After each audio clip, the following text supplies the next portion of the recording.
Are you a professional pillow fighter? Or a 9-to-5 low-cost time travel agent? Or maybe real estate sales on Mars is your profession? It doesn't matter. Whatever it is you do, however complex or intricate, Monday.com can help you organize, orchestrate, and make it more efficient. Monday.com is the one centralized platform for everything work-related. And with Monday.com, work is just easier. Monday.com, for whatever you run. Go to Monday.com to learn more.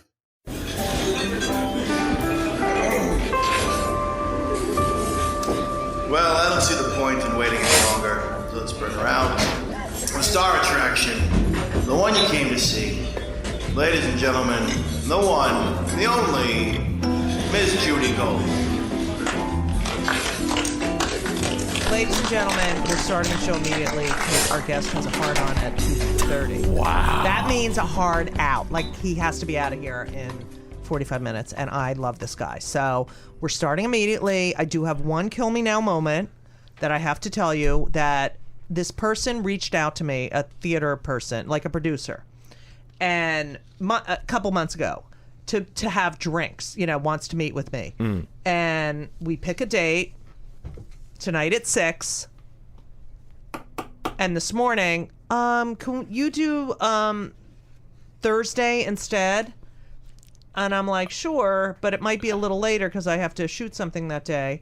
And then, okay, and then, okay, he's going to give other dates. Like, I didn't work tonight. Like, I didn't put in for fucking spots tonight. Yeah, right. Fucking shit. Oh, God, scheduling. Today, our guest on Kill Me Now is the one, the only Kevin Allison, who has an amazing podcast called Risk, who has an incredible life that we're going to have to talk really fast. Well, we can have a part 2 with this one. Oh, yeah. Can we do part 1 and part 2? Sure.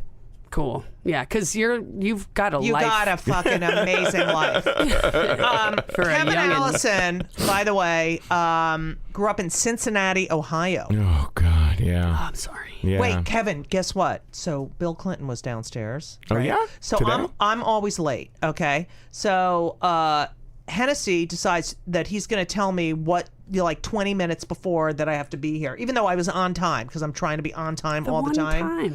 And I come on time and fucking miss Bill Clinton. And I was early. I fucking hate you. Okay. And he might have remembered me from when I performed for him. And I did stand-up comedy for him as well. I'm sure he knows. All right, get whatever. So Kevin, you, just so you know, Kevin started this whole Risk thing, but was a member of a very successful TV show. Yeah.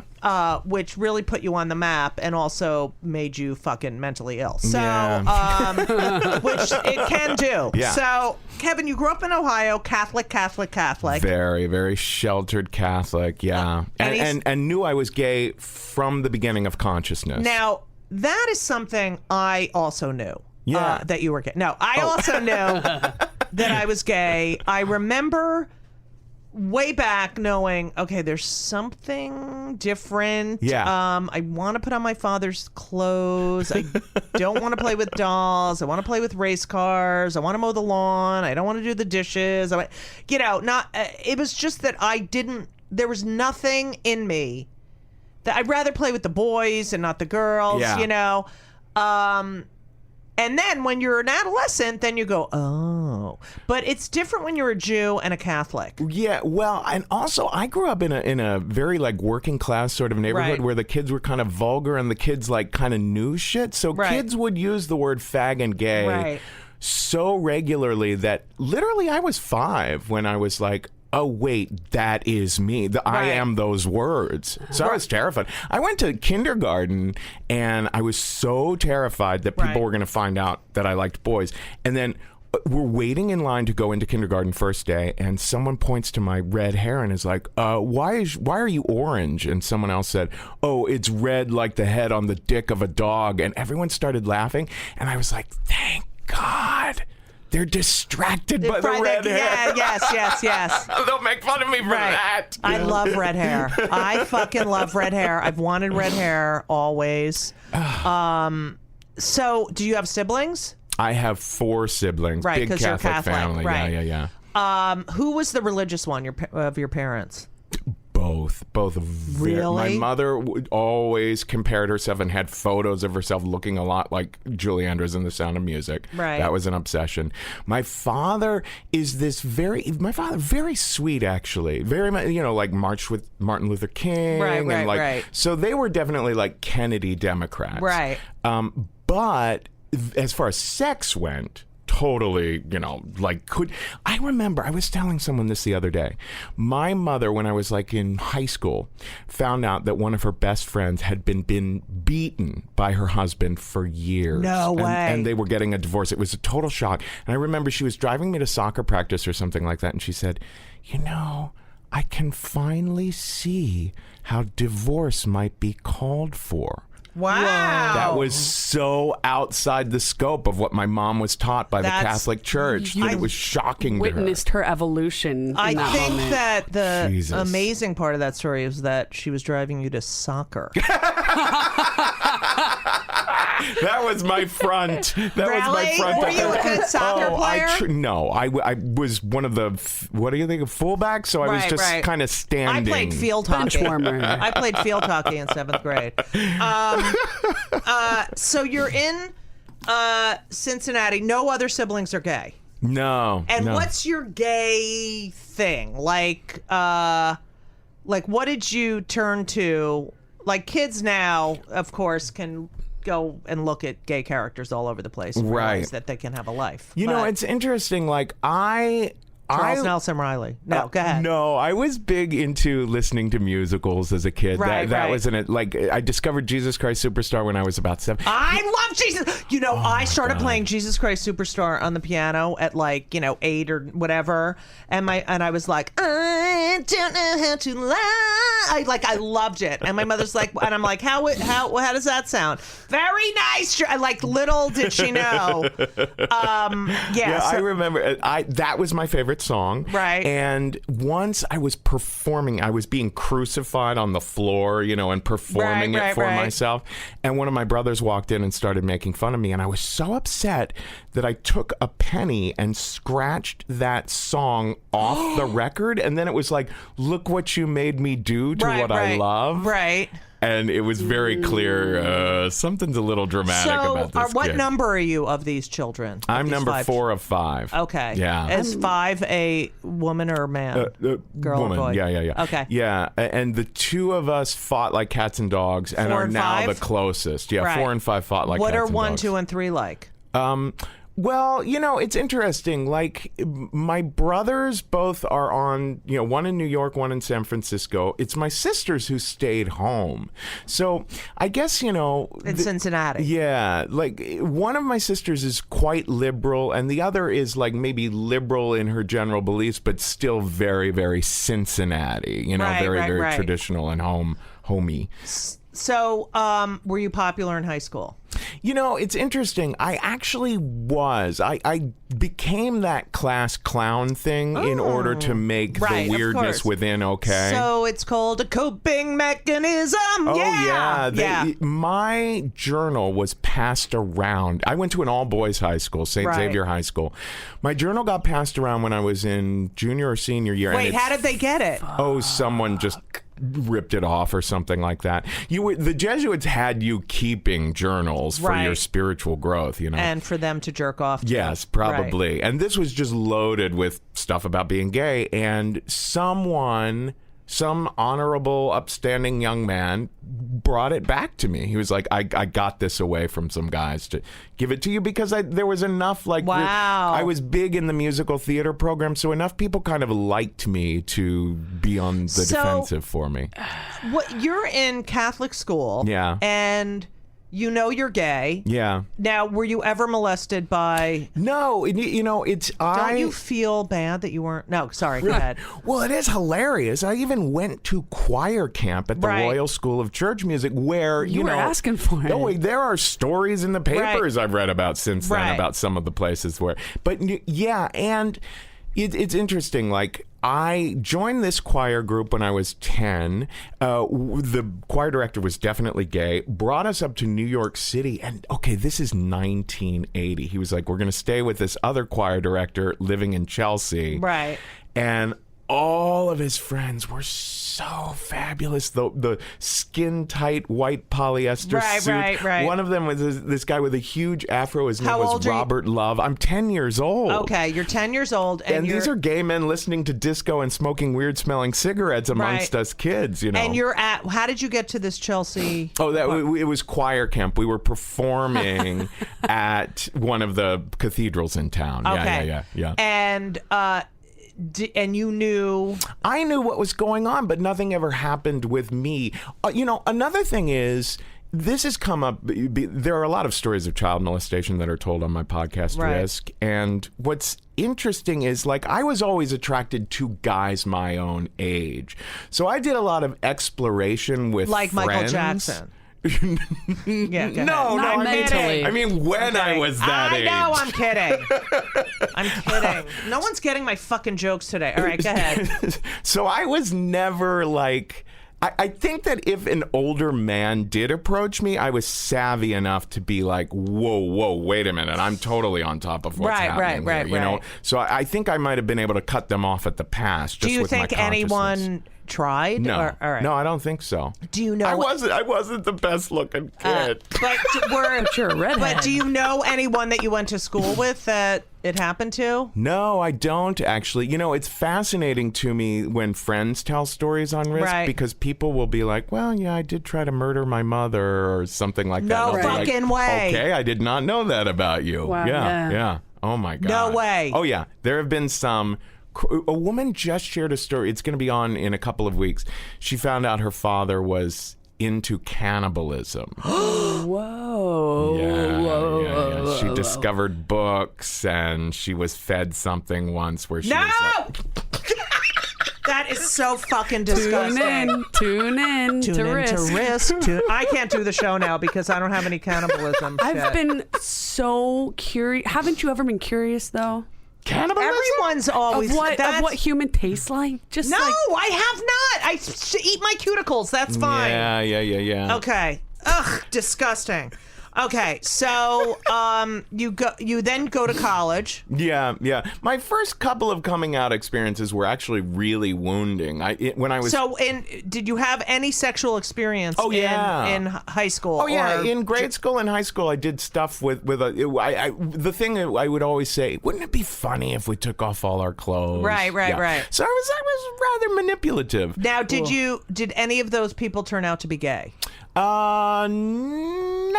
No, actually, and and of course, it would be awkward to talk to them now about it. Yeah, like, hey, kids are always doing that stuff with each other, right? But I'm just whatever. Yeah. So, all right, you graduate high school, and then.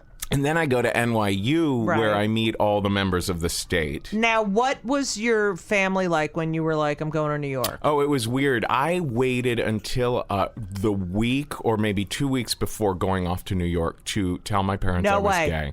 Yeah. And you know what? I came out to myself when I was 12. So my mom was like, well, if you knew when you were 12 for sure, why didn't you tell us? And I said, because you would have said you're 12. Right. You know? Mm-hmm. And it was funny. I set my mom and my dad down and I wrote out a speech on big index cards. Right. And I did not take my eyes off the speech. I read it to them. And it had questions and answers like questions you might have and the answers I'm giving you. And it ended with, here's the name of a psychiatrist if you have a problem with all of this. No! Do you have those cards? I don't. Oh my God. I know. Do you remember anything? No, not really. I mean, you know, could probably conjure it though. Just put yourself. Oh yeah. I mean, I was so filled with Catholic talk that I'm sure it was mostly about how I truly believe that it's, So when you got into NYU, right, which is so expensive. Yeah. Did they pay for it, your parents?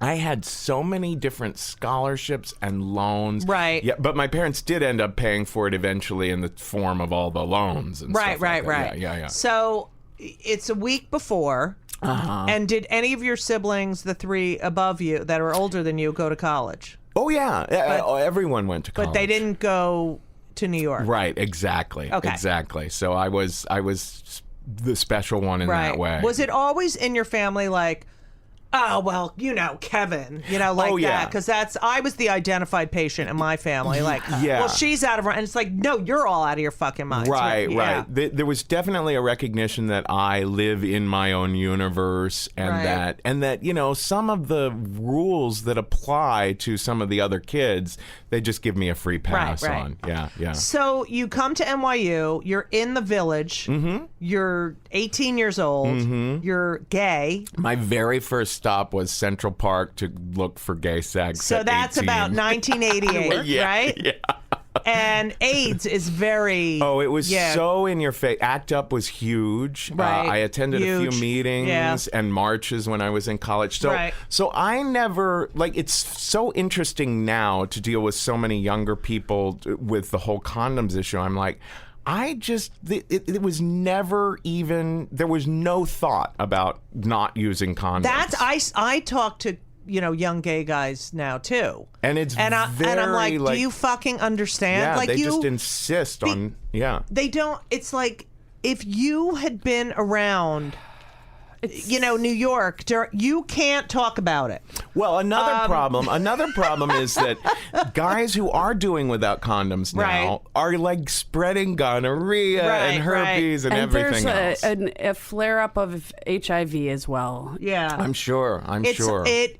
Watching my friends and watching these young people get sick and die. And yet these kids now are like, and I mean, look at how far we came. We came really far with no help from the government, making this a terminal illness. But, fuck you, God. If you don't wear a condom, you take us back and there'll be another strain of it, you fucking assholes, okay? Yeah. All right, so you're going to Central Park and having anonymous sex. Now, how many nights a week would you... Well, at first when I was in college, it was just randomly here and there. The Limelight was this... Oh, yes! I used to go to the Limelight, They used to have, if you walked up to the Bell Tower, there was sex going on up there. But I was never engaging in anal sex. It was always just like blowjobs or rimming and stuff like that. Oh, hi, kids! The fun stuff. Welcome to Play.It, a new podcast network featuring radio and TV personalities talking business, sports, tech, entertainment, and more. Play it at Play.It. Have you heard of ThredUp? I love ThredUp. I love secondhand stores. Yeah, I know that you love secondhand stores, and you told me that you buy your winter clothes in Maui, which is really a good place to buy winter clothes. It's actually a perfect place to buy winter clothes because you go to the secondhand stores on Maui, and all of the tourists and people that decide they want, to move there, they get rid of all their winter clothes, and they take them all to the secondhand stores. So it's a perfect and then place you get them cheaper. But here's the thing: I can't always go to Maui. Right. So wouldn't you rather do it quickly on the internet? Yes, I would. Intranet. I would love if Hawaii was, far enough along to be able to. But sometimes you want to get designer if I'm going to get something secondhand or gently used, as they say, it has to be well made and good designers. Absolutely. And my kids do that too. They'll buy sneakers or a used fucking hoodie, and I'm like, what the fuck? But you can go on ThredUp and THRED up.com/Judy. This really /Judy, and you get 40% off your first order. Truly, everything there is up to 90% off already. So you're getting 40% off of 90% off. I mean, just go and order a whole bunch of shit so that you can get this big deal on a huge order and get some clothes for. I mean, summer's gonna be here. You can also get. It's not only clothes. It's they have stuff from Coach, shoes, handbags, Free People, Lululemon, J. Crew, Zara. They have Valentino shoes. I mean, Valentino shoes are $1,000, and you get them for $100, and then you get 40% off. You get them for $60. $1,000 shoes. I mean, that's ridiculous. And I was checking out so much of this stuff has never been used ever. It's brand new styles. Everything is really up to date with what's hip and cool now. I'm actually going on ThredUp today. I'm not kidding, because I need some clothes. There's like certain things that and I don't want to go out. I don't want to spend, money retail, and I don't want to spend the time when I could just shop at home. Especially New York City. I know. It's a nightmare. This is perfect, especially if, you're a New Yorker, you're going to always be tight on cash. But if wherever you're into, you are, if you're an American. If you're into shopping secondhand, which I know a lot of people are. I mean, a lot of people, when I go, oh my God, I love that. And they're like, oh, I got it at secondhand. Remember when people used to make fun of it, and now it's like the chic thing to do? Right. Now it's cool because the whole thrill of it is getting the deal. Yeah. And now you can get the deal sitting in your apartment. Yeah. And or quality house, clothes wherever you live. that may not have even ever been used. Right. You don't have to dig through that. The great part is getting the deal. The shitty part is going through everything. Hours you need to set aside. So this is like the greatest thing. It It's is. like all cool, trendy, like really hot kind of stuff. I'm going on there right now. threadup.com/Judy for an extra additional 40% off. It's already 90% off. Use code Judy. That's like 9, 10, 11, 12. That's like 130% off. You're basically making money by shopping here. Right. They're paying you. Yeah. Go get yourself, one of your buddies that knows how to stylize you and go through the website. And you know that our president is not into the EPA, right? And most clothes that are not used or thrown out go into landfills. Mm-hmm, that's true. And now you can wear them on your body. Yeah, help the world. And it's like always like some rich person who's like, oh, I bought these. And you know what? I put them on and I didn't like them. And how many pairs of pants or coats do you have sitting in your closet with tags still on them from when you still got them? Well, and not me. Now these trends are coming back around. So. Yeah, that's right. So go to threadup.com/Judy with code Judy. Also. I thought threadup.com/Judy, code Judy. Oh, well, whatever. Promo code JUDY, all caps, okay? And you will be very, very happy. And sexy. I get the last word. So, you are in the theater program. Well, I was studying film, actually. It's so funny because within like 2 weeks, I was like, oh, everyone here is so butch and into cinematography, and I'm not going to be a director. Right. There was so much like masculine and just outright like misogyny right there in the film school. Yeah, it was ridiculous. We had a teacher called maybe I shouldn't you say can his say name. it. His name was Boris Fruman, and a young lady showed her class like on the first week. That's a Jew bell anytime you mention a Jew. All right, go ahead. Like the first week, some young lady shared her movie, and he was like, yeah, you should stick to working in the kitchen. No fucking way. Yeah, in a thick Russian accent. You should. Is he? Did he vote for Donald Trump? Oh, all right, so.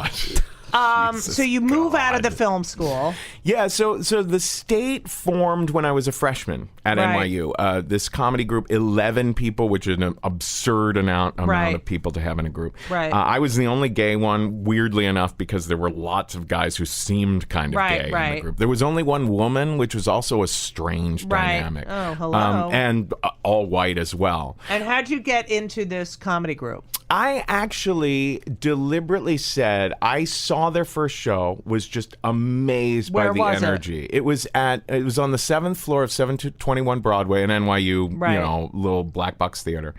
The audience was so psyched, like as if they had seen this before, and it was the group's first show. Right. And there was just such an energy in the room. And I said to a friend of mine, I'm going to get in that group if it kills me. And my friend was like, you? Because I have a very like Dr. Jekyll and Mr. Hyde sort of personality. So I said, I am going to stalk my way into that group. I started following Joe Latrulio, a member of the group, around school because he was hot. I was curious if there could ever be. And he was drop adding into a class. And I was like, I'm going to drop add into that class too. Right. So I got into class with him and just started like making a point of hanging out with him. And one night he invited me out with all the other members of the state. I was like, this is my in. Right. I got really, really drunk. It's at a bar in the East Village. Took off all my clothes. No. And sang a wailing song, walking around the bar with a raised glass of beer. I just made up a wailing song. And they were like, you're crazy. Hang out with us more often. So I knew that was an audition even as I was doing it. Right. Yeah. So you get in to the slate, and the other members. Do you want to mention some of their names? Yeah, well, Michael Ian Black, he's doing the Bell House show in April 9th. I love Michael. Yeah, he's great. We did whatchamacallit, Jim Gaffigan show together. Mm-hmm. David Wayne directs a lot of stuff like Wet Hot American Summer. Right. Tom Lennon and Ben Grant and Carrie Kenny were all in Reno 911. Right. So yeah, there's a lot. But you're getting ahead. Because I want to get to, like, you're in this group and you're the only gay. Yeah. And you feel it. Oh, yeah, absolutely. It was weird because all the guys had to prove that they weren't. They all grew up being called musical theater fags. Right. So they felt this kind of need to be making fag jokes. Right. And, Carrie, because they would also make misogynist jokes, and she was just great at coming right back and nailing everyone, and the room just falls like, okay. But I was not good at that. I'm not good at confrontation. I'm very much like my father, just like a peacekeeper kind of guy. Right. So if a fag joke would come up, I would just kind of bluster and silently walk away. You know what I mean? It was not, I didn't have the ego to compete so well in that group. Well, you didn't, you probably never experienced it. Like, I'm the token gay and she's the token women. Right. And we're all guys. Yeah. And entitled. And she took on the one of the guys kind of role as well, like in the way that she thought of how to handle herself in the I read, when I was reading about you, I felt like similar in the fact that I would go to the clubs and I was already with my ex at the time, but I would go out every night to do sets because I wanted to be a great comic, but I was never in the clique. You know what I mean? Because I'd go home and I'd do other things, but it was like I didn't fuck any of the comics. I was never like taken under anyone's wing. Where the only people, Margaret Cho and Rosie, are really the only people that gave me jobs, and now Allie Wentworth. Mm-hmm. But it's women who've given me work. And it's just, I just remember that feeling like I'm a little removed, and I can't. I'm not in your little clique, or like, how do I get in? But I'm not like you. Like, I can't. Yeah. It's such an uncomfortable feeling because you're in, but you're not in. It is, and if you look back at your past, you probably like my reaction is, if I could do it all over again. Like, people are like, what would you do differently? And I'm like, well, I guess I would have tried to have been a lot more social and a lot more, I don't know, networking and yada, yada, yada. I know. I was always friendly but I never, the thing was that they would, like, go out with, like, important people or, like, become friends with important people. Exactly. And then those people would help them. Right. And I'm like, what's wrong with me that I can't fake I couldn't fake a relationship with these. Absolutely. You know what I mean? I was always terrified of agents and managers and executives, and I guess I never really put together that what those people want really is to have fun times drinking and hanging out with the creative people. You know what I mean? Right. And that's where the moving forward really happens. Right. But yeah, I'm totally with you. I was like, oh my God, I'm not quite comfortable in that role. And it also comes from my family. I think that I grew up the odd man out in his own universe, all that sort of thing. So I brought that same totem pole dynamic into being a member of the state. But I also felt like anytime I would let a person in, they'd screw me over.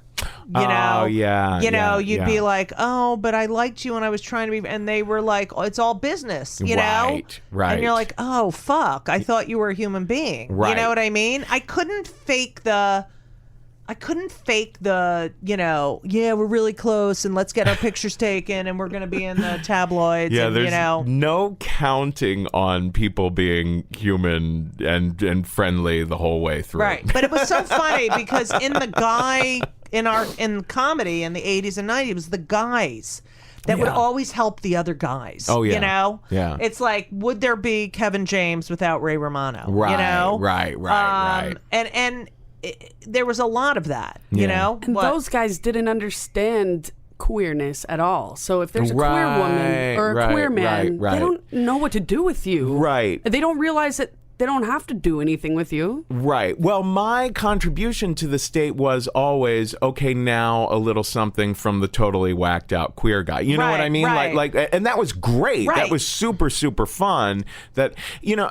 So wait, so you get into this group. Yeah. So, but you had planned it out. So that was one thing you did that was really good. worked. Yeah. So you get into this group, and you're feeling like the odd man out. Yeah. I always feel like the odd man out too. Yeah.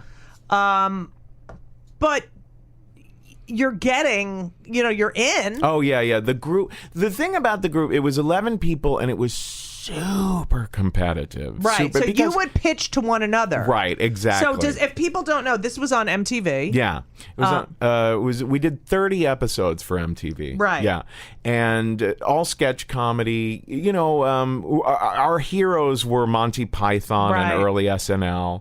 And we never had comedy training. That's a funny thing. Like nowadays, everyone's got an education in comedy. But we were just going from instinct. So there was a real authentic friend energy happening that you could read between a little bit like you can see that in Kids in the Hall or Mr. Show from around that same era. So yeah, it was very fun. But there was that thing where whoever wrote the sketch got to cast the sketch. And here's the thing. In any group, people have different talents. Like some people are just going to be better writers than others and can just kind of like piss the stuff out. So naturally, those guys just rose to the top and became powerful and were constantly casting themselves. So there was a clique within the clique. Yeah. Oh, absolutely. Yeah. There was definitely once the doors are closed, you can see that so-and-so knows to get friendlier with the producers. And hey, I'll vote for your sketch if you vote for mine. It was like, I remember, because you get a feeling. You get the feeling. Because it's a familiar feeling of, oh, I see what's going on. But watching it happen, it's so, and you want to go, when you see someone sucking up, get, it's so infuriating when they succeed. And you're like, but I have integrity. And it's like, why didn't I have a little less integrity, So there were stories, I read stories, by the way, you're recurring. The show was listed as one of the 100 greatest shows of all time in Rolling Stone, by the way. Last year. Awesome. Yeah. What are you doing on your phone? I'm Facebook Living. Oh. Whatever. It's all has to do with the show. I'm not texting. Because you're doing the nodding. He's nodding and looking at his phone, which is so fucking annoying. So you're on the state, and your popular recurring sketch was the Jew, the Italian, and the redhead gay. Yeah, which was kind of a coming out sort of thing. Right. But you came out in 94, which was pretty early. Yeah. It's like, because I've often said on the show, I came out like probably 96, 95 for sure, because I had a kid. But and I was like, oh, and I'm not fucking. I was never in, but I really was like, I'm gay, Yeah.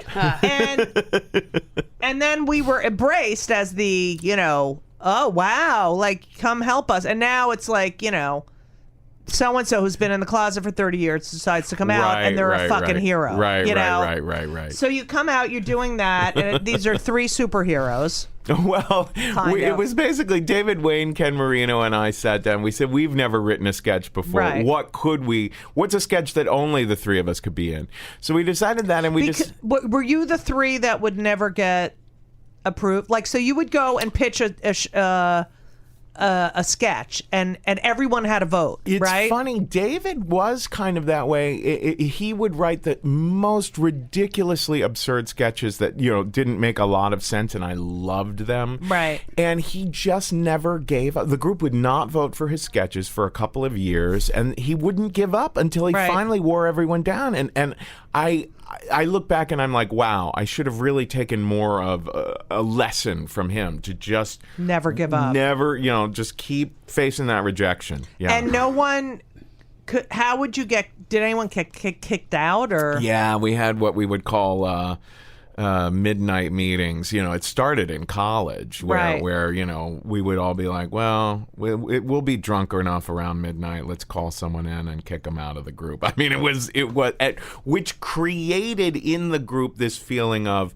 I might be next. Right. That's horrible. Yeah. And MTV, by the way, gave us the same sort of overall message. Like, they were never super, oh my God, we're so thrilled with you guys, and here's to your continued success. Right. Instead, they would say things that would insinuate, you guys might not be here tomorrow. Right. You know what I mean? I hate that. Yeah. And that they jerked off to that, too. So... You're in the state. There was one sketch I read that they kept saying no, so you decided to go out and film it yourself. Oh, yeah. That's the Taco Man. Yeah. David, me, and Michael Ian Black wrote this sketch about the mailman has stopped delivering the mail and is just delivering tacos to everyone instead. And it was absurd, and the group we pitched it, and it got 3 votes. The 3 of us who wrote it. So David was like, "Listen, we're doing this big budget sketch next week that none of us are cast in. Right. Let's show up for moral support for everyone, but we'll just go to someone's house in a nearby suburb and ask if we can use their front lawn and shoot this sketch on a super cheap home video camcorder." And we made it, and the group was like, okay, it's really funny. And now it's one of the best-known sketches we've ever done. And they said fucking no. Yeah. It's ridiculous. Yeah. Welcome to Play It, a new podcast network featuring radio and TV personalities talking business, sports, tech, entertainment, and more. Play it at Play.It. Okay, so you have a major success with this show. Everyone goes on to become everyone. I mean, when the group, what happened was we quit MTV. Right. And we tried to go to CBS. That was a disaster. Shocking. And we're at CBS Play.Shit right now. Yeah, go ahead. Well, what happened was Les Moonves was coming into the picture then, so he wasn't even sure who we were. So it was very confusing. So they let us go, and then we were in this contractual hell for a while where it's like, wait, are we working here or not, or yada, yada. And we all started starving, basically, while we weren't sure what was going to happen next. Right, because they would say, hold on. Right. And you can't book anything else. Right. They would have a hold on you, but Right. they wouldn't pay you. Yeah. So eventually the backstabbing started, and 3 of the members of the group pitched a show to Comedy Central. Without you guys. Without the rest of us, and then went on to big success with that. So what was the show? Viva Variety. Right. Not big success, but that eventually led to Reno 911. Right. So anyway, there was a lot of tension and anger and upset in the group around that time. Right. Now it's water under the bridge, because now we're old enough to look back and be like, well, we were starving. Everyone had to figure out something to do. You know what I mean? It was almost self-preservation. And you decide. And I chose that part of my life to kind of start drinking a hell of a lot more. And to prostitute yourself. And develop terrible stage fright and social anxiety, and stopped going to... there was a place called Luna Lounge where everyone... Oh, really? Yeah. That was another place I couldn't get into because... and I remember I'd be like, well, I tell stories, and they're like, you're not alternative. And I'm like... That is insane. They wouldn't let me... They made I was in and it was so weird because I felt like I belonged in the comedy clubs, but I wasn't fitting it like you. I was like a little removed because I was just trying to wanted to be great comic, Oh my God. And then I told stories. I never told boom, boom. And it was like I couldn't get into either fucking click. I was so nervous the first time I performed at Luna Lounge, and the place was it was so packed that Jeffrey Ross, who was the host, couldn't get off the stage. Right. And everyone was sitting Indian style, cross-legged because there's no chairs. Right. So there's no aisle. I blanked out in the middle of my first paragraph of like a 10-paragraph monologue. And I was so freaked out that I looked at Jeff Ross and I said, I can't do this. And I started to try to flee the theater, which meant having to like step over everyone in the crowd to get to the door. And everyone's like, oh, no, you can do it. You can do it. Someone grabbed my foot and I'm crowd surfing. They put me back up on the stage.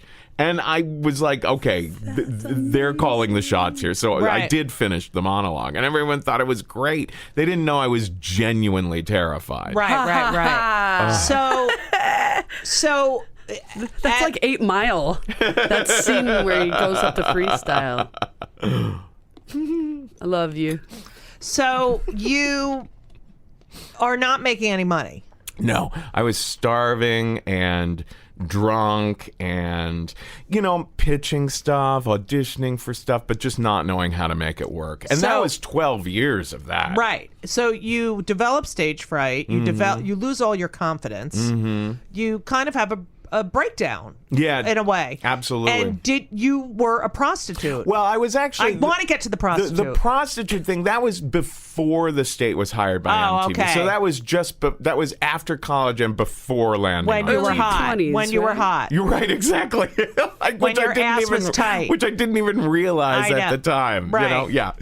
And was... Well, you have to tell me. That was... I had a roommate who had... I never knew where he was getting his money. I did know that he looked like a 1950s kid in a Disney movie. Right. Like he had these like all-American boy looks. Right. And I didn't know how he was getting the rent paid. But one night I was like, oh my God, the rent's due on Monday and I don't have it. Right. And he said, listen, Kevin, a lot of people don't realize this, but prostitution can be a lot of fun. And he said, you just have to follow what I call the 7 laws of successful whoring. Okay. He had this all mapped out, and they were cute little phrases. I only remember 3 of them. One was hard to get and easy bet, which means that you're supposed to be coy and I don't know, like you're supposed to act like it's not going to be so easy. That someone's got to work for you. Another was money before honey, which meant you should have the money in your pocket first. Exactly. And the third one I remember was sweetie phone home, which meant based on E.T. phone home, but it meant you should call someone before you go anywhere with a John to say, them. hey, I'm going to such and such an address. Right. Yeah. Now, there were at least two very popular hustler bars at that time, and Giuliani has since gotten rid of them. Right.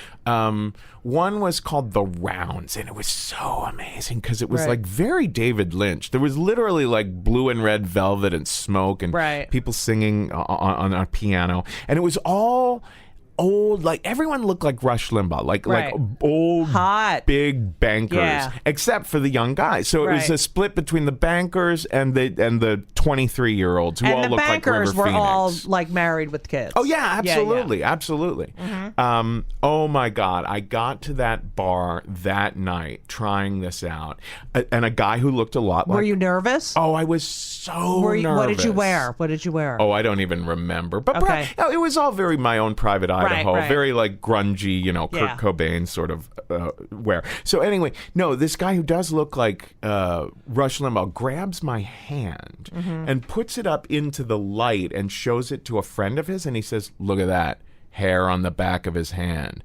That means there's hair on his ass too." And they dropped my hand and walked away. No way. I'm not kidding. Like I was a piece of meat at the fucking butcher's. No way. Was that awesome or horrifying? It was That's fucking why horrifying. I don't have any hair on my ass. I don't have hair on my ass. Okay. I never heard of that science experiment. So it was like, oh, I want this piece of meat. I want that cut. Yeah. Oh, all right. yeah. So were you successful that night? That night, I went home with a total douchebag, and I was so confused about my friend Ray's 7 laws right. that I fucked everyone. I didn't call home. Right. And in the cab, I was confused about, wait, I'm supposed to have money first. What are we doing? Right. I was trying, sweetie before honey. Yeah. Money before, fuck. I said to him, wait, we've got to negotiate the terms. And he was like, what term? Get your fucking dick out. He's trying to get my dick out in the cab. And I was like, no, wait, we haven't discussed this yet. And it turned into like a Laurel and Hardy style shoving match in the back. And finally, I just jumped out because he had proposed that we were going to do a quote unquote half session, whatever that meant, at his place for $75. I was like, wait a minute. I didn't really discuss money with Ray. And what the fuck is a half session? I don't know, but I was like, look. So he wanted to play with your dick, but he didn't want cab, and he didn't want you to play with his dick. Oh, I don't know what he wanted me to do with him. We didn't even get that far. I jumped out of that cab eventually. Right. And it was so funny. Because I screamed, I was like, I'm going to get back at him. So I yelled at him, you want to suck my cock? You can pay for it first. And I slammed the cab door. And then I was like, oh, I didn't embarrass him. There's like 20 people gathered around me on 6th Avenue. Right. Miss. So I went back the next night and I was like armed with more of Ray's advice and everything.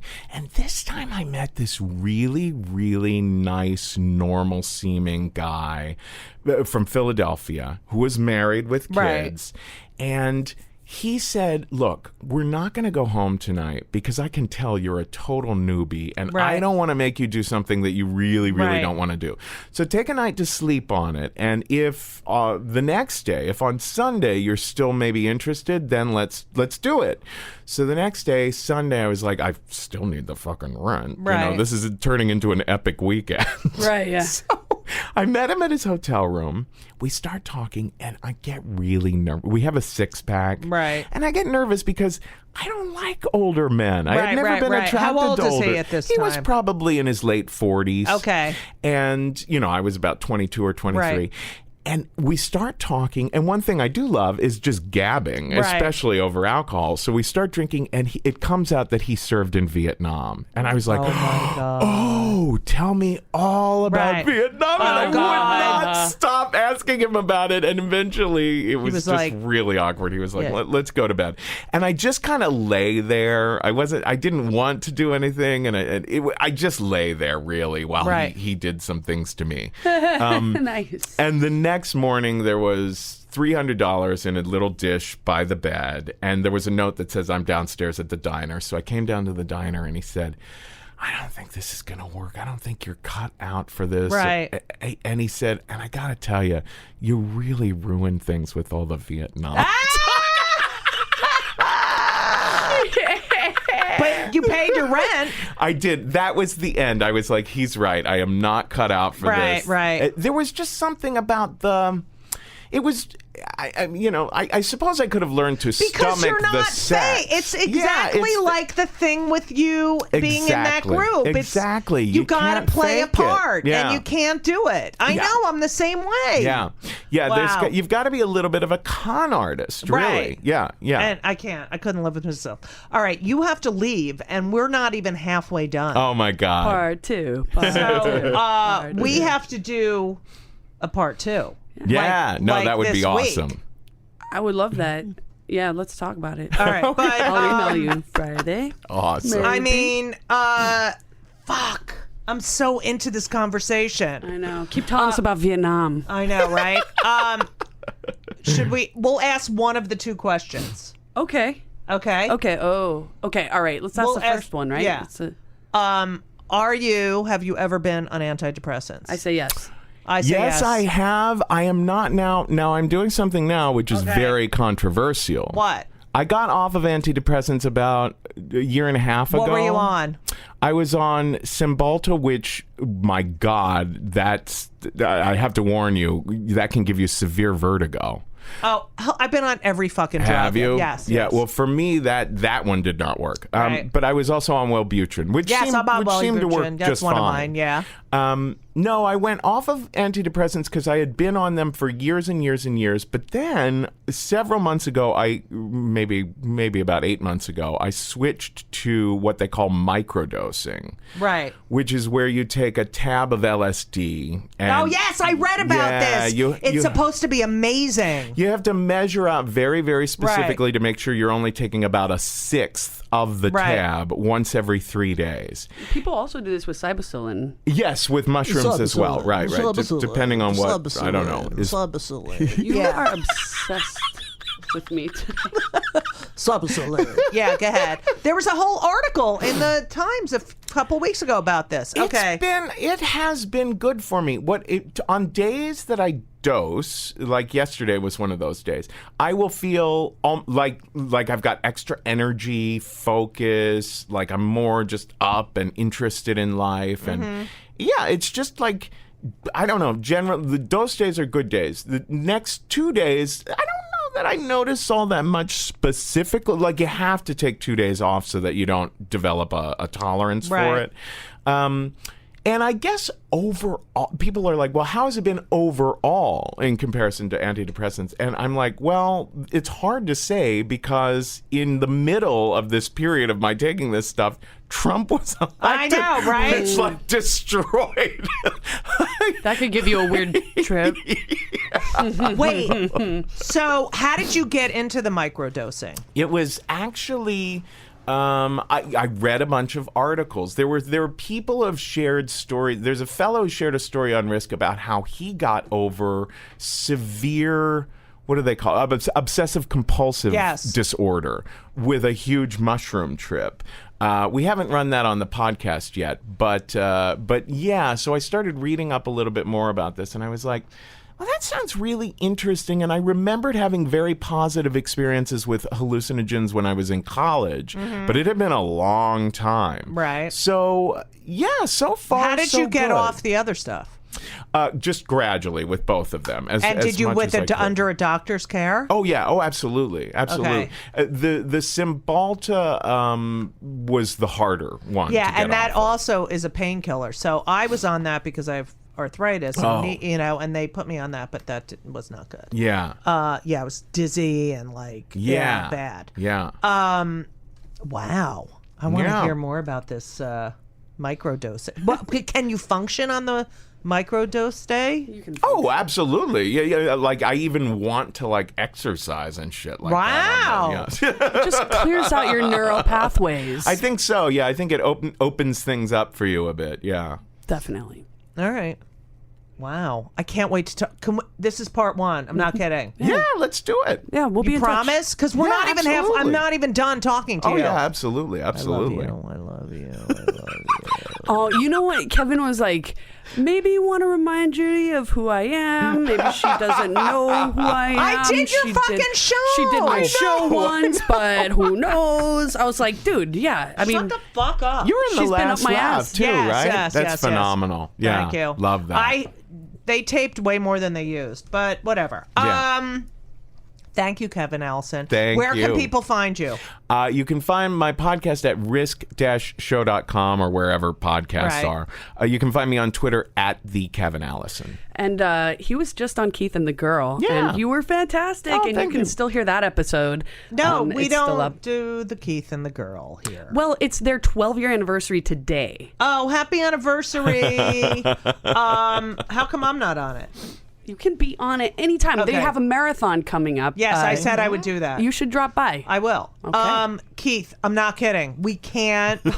I'm Kevin. I mean, Kevin. That was my fault. Keith and the Girl. Fuck, shit. Sorry. Kevin. She calls me girl all the time. No, I don't. I'm just fucking. Oh, I hate you today. No, you do. Promise me, Kevin. Definitely. All right. Thank you, Kev. And we haven't done what pisses you off yet, so we have a lot to talk about. This is part one of Kevin Allison. I'm Judy Gold. I am the host, owner of this podcast. You're nuts. No arguments here. I am the masochist. Yes. Thank you all for listening. And as we always say, so long! And everything was wonderful. I'll see you soon. Thank you for the visit. So long.